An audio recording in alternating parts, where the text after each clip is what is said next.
আসসালামু আলাইকুম প্রিয় শিক্ষার্থীরা, আশা করি সবাই ভালো আছো।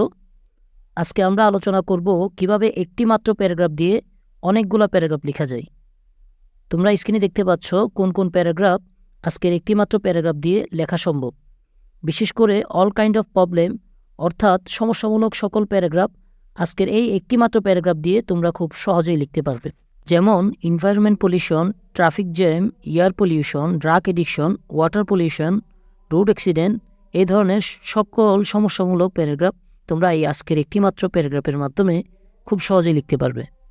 ফরম্যাটটি হলো, ধরো তোমাদের এক্সামের মধ্যে লোডশেডিং প্যারাগ্রাফটি আসলো, তাহলে টপিক নেমে জায়গায় লিখবা load shedding is common affair in our country. আমাদের দেশে অথবা পুরো বিশ্বে লোডশেডিং একটি সাধারণ ব্যাপার। It is one of the major problems in the modern time. এটি আধুনিক সময়ের অন্যতম প্রধান সমস্যা। It is also a burning question. এটা একটা জ্বলন্ত প্রশ্ন। Now a day it's increasing day by day, which is affecting severely our normal life. এখন দিন দিন তা বাড়ছে, যা আমাদের স্বাভাবিক জীবনকে মারাত্মকভাবে প্রভাবিত করছে। টপিক নেমের জায়গায় আবারও লিখবা load shedding causes many problems in our country. আমাদের দেশে অথবা বিশ্বে লোডশেডিং অনেক সমস্যার সৃষ্টি করছে। We think that human is mostly responsible for it. আমরা মনে করি এর জন্য বেশিরভাগ মানুষই দায়ী। It is going out of control day by day for a small but developing country like Bangladesh. বাংলাদেশের মতো একটি ক্ষুদ্র অথচ উন্নয়নশীল দেশের জন্য এটি দিন দিন আমাদের নিয়ন্ত্রণের বাইরে চলে যাচ্ছে। টপিক নেমের জায়গায় লিখবা লোডশেডিং।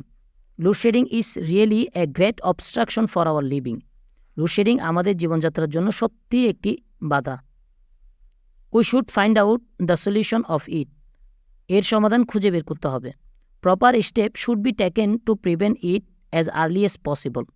যত তাড়াতাড়ি সম্ভব এটি প্রতিরোধে যথাযথ পদক্ষেপ নেওয়া উচিত। Moreover people must be aware of it. তাছাড়া মানুষকে সচেতন হতে হবে। We should work jointly against this problem. এই সমস্যা মোকাবেলায় আমাদের সম্মিলিত কাজ করতে হবে। After doing all this thing we can hope to control load shedding in our country. এই সমস্ত কিছু করার পরে আমরা আমাদের দেশে লোডশেডিং নিয়ন্ত্রণ করার আশা করতে পারি। We hope that we will be able to overcome load shedding in the days to come. আশা করি যে আমরা সামনের দিনগুলোতে লোডশেডিং কাটিয়ে উঠতে সক্ষম হব। তো সবাইকে ধন্যবাদ। আশা করি আজকের এই প্যারাগ্রাফটি দিয়ে তোমরা সমস্যামূলক সকল প্যারাগ্রাফ খুব সহজে লিখতে পারবে। সবাইকে ধন্যবাদ। আসসালামু আলাইকুম।